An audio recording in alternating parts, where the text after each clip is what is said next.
Joyful parents, welcome back to my channel. मैं पुष्पिता नंदी आपकी motivator आपका स्वागत करती हूँ आपके अपने channel the Joy of parenthood में। अक्सर हम लोग इंडियन पेरेंट्स की एक बुराई है कि अक्सर हम लोग जब बच्चों को कुछ भी सिखा रहे होते हैं, कुछ भी बच्चों को तो अच्छी बुरी बातें पता नहीं है, तो जब हम उन्हें कुछ अच्छा या बुरे के बारे में बता रहे होते हैं तो कई सारे हम ऐसे वर्ड्स यूज़ करते हैं जो हमें लगता तो है कि हम उन्हें पॉजिटिव वे में यूज़ कर रहे हैं, बट एक्चुअल में हमें उन बातों को, उन वर्ड्स को अवॉइड करना चाहिए, क्योंकि बच्चों के साइकोलॉजिकल एस्पेक्ट से देखा जाए तो वो उनके साइकोलॉजी पर बहुत ही ज़्यादा इफेक्ट आती है। तो आज मैं आपको इस वीडियो में उन्हीं कुछ ऐसे सेंटेंस और वर्ड्स के बारे में बताऊंगी जो एक्चुअल में आपको यूज़ नहीं करनी चाहिए, लेकिन अगर आप यूज़ करते हैं तो उसके साथ आप कुछ और एडिशनल वर्ड्स लगा के आप बच्चे के लिए यूज़ कर सकते हैं। तो आज के वीडियो में हम उन्हीं सारी बातों को डिस्कस करेंगे। So without any delay let's get started. Parents, अक्सर ये होता है कि जब बच्चा छोटा होता है, जनरली जब 5 ईयर्स से कम के बच्चे होते हैं, तब हम उन्हें तरह तरह की चीज़ें सिखाते हुए ये कहते हैं कि ये मत करो, वो मत करो। इवन जब बच्चे को चोट लगती है या वो किसी बात के लिए क्रैंकी हो रहा होता है या जिद कर रहा होता है या कोई भी डिमांड कर रहा होता है या किसी भी स्टेज में जब वो रोता है, तब हम उसे कहते हैं स्टॉप क्राइंग। इमिडिएटली हम उसे यही सिखाने की कोशिश करते हैं कि stop crying, you are a brave. आप मत रो, आप ब्रेव हो। ब्रेव बच्चे को चोट नहीं लगती है, ब्रेव बच्चे को दर्द नहीं होता है। ये हम जो कहते हैं, हम सोच रहे हैं हम उसे ब्रेव बनाने की कोशिश कर रहे हैं, बट एक्चुअल में हम इस तरह की बातें करके उसको ये सिखा रहे हैं कि आप अपने एक्सप्रेशन को एक्सप्रेस मत करो। चोट लगती है, हम बड़े, हमें दर्द होता है, हम उसका ट्रीटमेंट खुद कर लेते हैं, लेकिन एक बच्चा जो इस चीज़ को भी सीख रहा है तो उसे ये चीज़ें समझने में भी टाइम लगेगा कि हाँ, उसका ट्रीटमेंट होता है। उसके उसके लिए हम वो रो कर ही अपनी बातें बताएगा, रो कर ही चीज़ों को एक्सप्रेस करेगा। यहीं पर अगर हम उसे रोक देते हैं, अपनी फीलिंग्स को एक्सप्रेस करने से रोक देते हैं, तो हम इनिशियल स्टेज में ही वो गलत स्टेप उठा रहे हैं कि बच्चा अपने फीलिंग्स को एक्सप्रेस नहीं करे। और बाद में हम पेरेंट्स ही जब बच्चा एडोलसेंस यानी कि जब बच्चा और बड़ा हो जाता है, यंगर स्टेज में पहुंच जाता है, टीन एज में पहुंच जाता है, तो हम पेरेंट्स ही ये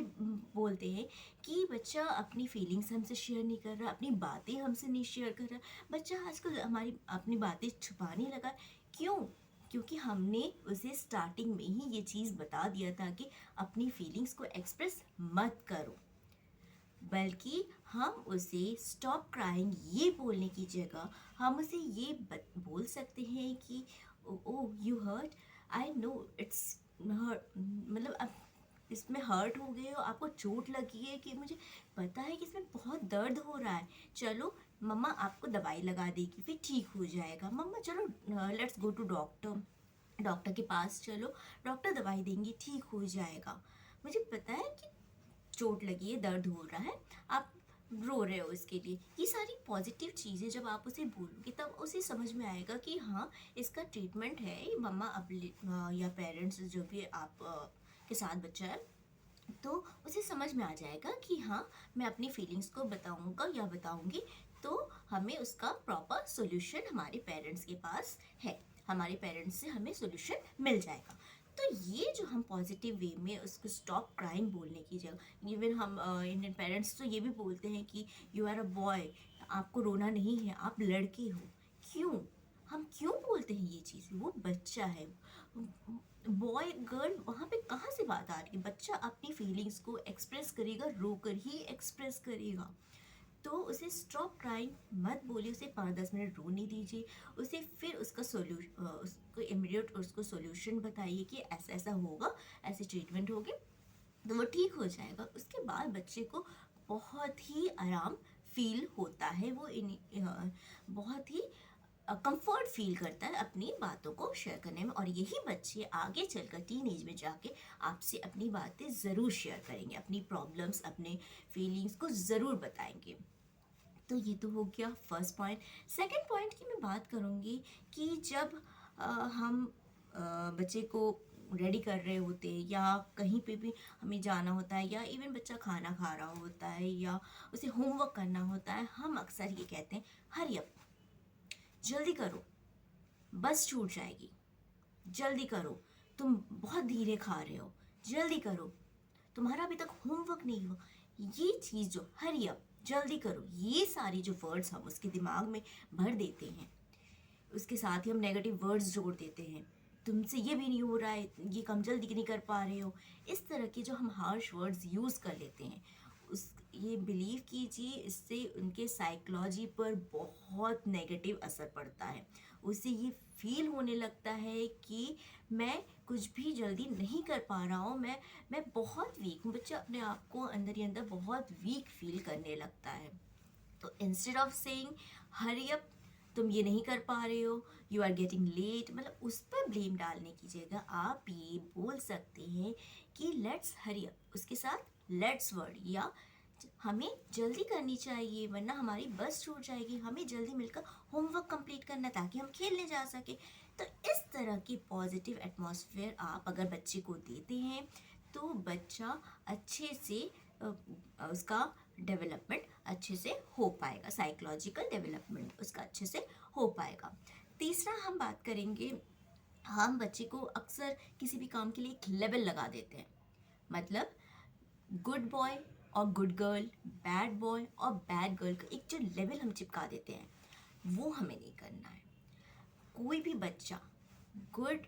या बैड नहीं होता है। जब हाँ बच्चा कोई गलती कर रहा है तो हम उससे कह देते हैं कि बैड बॉयज़ ये नहीं करते हैं, ये तुमने बहुत गलत काम किया है, तुम बैड बॉय हो या तुम बैड गर्ल हो, हम ये जो कर देते हैं इससे उस पर नेगेटिव असर पड़ता है। वो बच्चा बैड नहीं है बल्कि उसका उस पॉइंट पे जो बिहेवियर है, वो जो उसका काम है जो उसने गलत किया है वो गलत है, वो बच्चा गलत नहीं है। So never say good girl और गुड बॉय और बैड गर्ल और बैड बॉय, किसी भी आप पर्टिकुलर काम को देखकर ये नहीं बोलिएगा आप बच्चे से, क्योंकि बच्चे को ये फील आएगा कि अरे मैं तो इतने सारे अच्छे काम कर रहा हूँ, मैं स्टडी में अच्छा हूँ या मैं स्पोर्ट्स में अच्छा हूँ या मैं सबके साथ इतने अच्छे से बात कर, फिर मम्मा मुझे बैड बॉय या बैड गर्ल या इस तरह के वर्ड्स बोल रही, तो उससे बच्चे को बुरा लगता है, उनके मेंटली उस पर बहुत असर पड़ता है। तो इसकी जगह आप उसे ये बोल सकते हैं कि बेटा आपने अभी जो किया, आपका ये जो बिहेवियर है, आपने जिस तरह से भी बात की वो मम्मा को पसंद नहीं आया, वो मुझे पसंद नहीं आया, आपको इस चीज़ को चेंज करना चाहिए, आपको इस तरह से बात नहीं करनी चाहिए या आपको ये काम नहीं करना चाहिए, ये आपका तरीका या ये बिहेवियर आपका गलत है। उसके बिहेवियर, उसके पर्टिकुलर पॉइंट को आप फिगर आउट कीजिए ताकि वो बच्चा समझ सके मेरा कौन सा काम सही है और कौन सा गलत है। नेक्स्ट हम बात करेंगे कि हम जनरली इंडियन पेरेंट्स जब घर में बहुत सारे सिबलिंग्स होते हैं या बच्चों के जब फ्रेंड्स होते हैं उनको लेकर हम कंपेयर करने लगते हैं। Look at your sister, look at your brother, look at your friends, उस बच्चे को देखो, अपने उस फ्रेंड को देखो, उसने कितने अच्छे मार्क्स लाए हैं, उसने इस चीज़ में कितना अच्छा स्कोर किया है, उसने ये काम कितने बढ़िया से किया है। ये चीज़ आप कभी मत बोलिए, ये मैं अपने दूसरे वीडियोस में भी बोल चुकी हूँ कि ये बहुत ही गलत सेंटेंसेस है कि कंपेयर कर देते हैं हम अपने बच्चों को दूसरे बच्चों के साथ, तो वो चीज़ गलत होता है। स्पेशली हम सिबलिंग्स की बात करें तो जनरली घर में हो जाता है कि हम पेरेंट्स बोलते हैं अपनी दीदी को देखो, अपने भैया को देखो,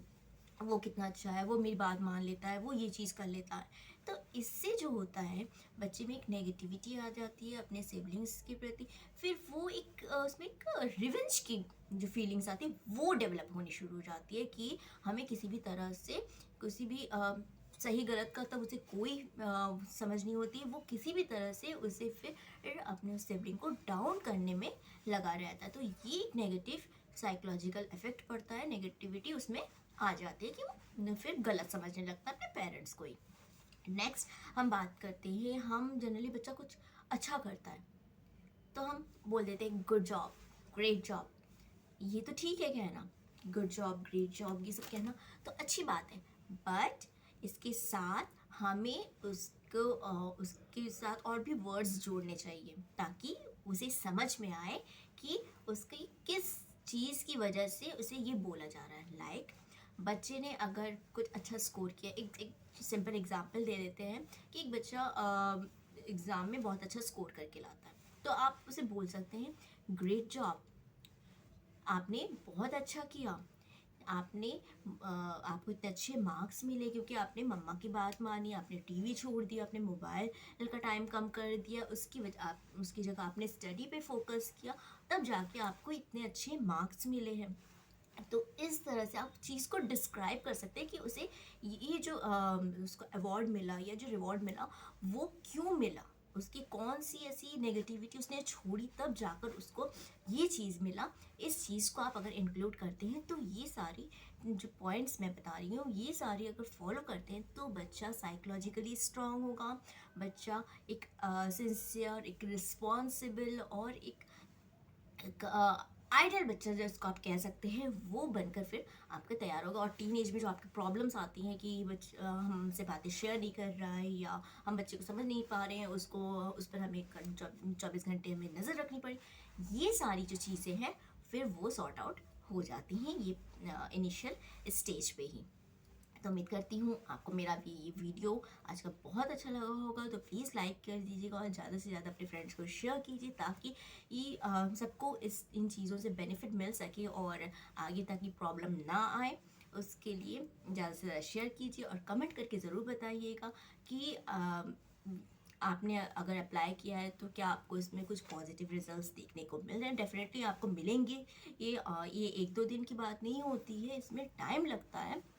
तो आपको पॉजिटिव रिजल्ट्स ज़रूर मिलेंगे। तो प्लीज़ कमेंट करके ज़रूर बताइएगा और अगर आप मेरे चैनल पर न्यू हैं तो सब्सक्राइब ज़रूर कर दीजिएगा। Thank you for watching.